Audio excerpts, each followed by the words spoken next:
چند دن قبل جب نیب عدالت نے پاکستان کے سابق وزیر اعظم اور پاکستان تحریک انصاف کے چیئرمین عمران خان کی گرفتاری کے احکامات جاری کر دیے اور انہیں کمرہ عدالت سے گرفتار کر لیا، تو نیب عدالت کے جاری کردہ اس حکم نامے کے خلاف پاکستان تحریک انصاف کے کارکنان نے ملک کے چھوٹے بڑے شہروں میں احتجاجی جلوس نکالے، مختلف سرکاری اداروں کی عمارتوں پر حملے کیے اور توڑ پھوڑ کی۔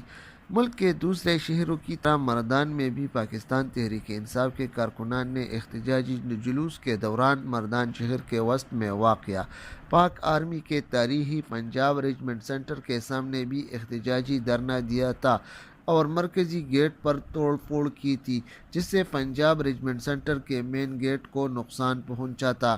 پاکستان تحریک انصاف کے کارکنان کی اس اقدام کے خلاف اور پاک آرمی سے اظہار یکجہتی کے طور پر مردان کے شہریوں، سول سوسائٹی، سماجی اور سیاسی تنظیموں کے کارکنان اور تاجر برادری نے ریلی نکالی، پاکستان زندہ باد کے نعرے لگائے اور پاک فوج سے اظہار یکجہتی کے طور پر مین گیٹ کے سامنے کچھ دیر کے لیے دھرنا دیا۔ دار نیوز، مردان۔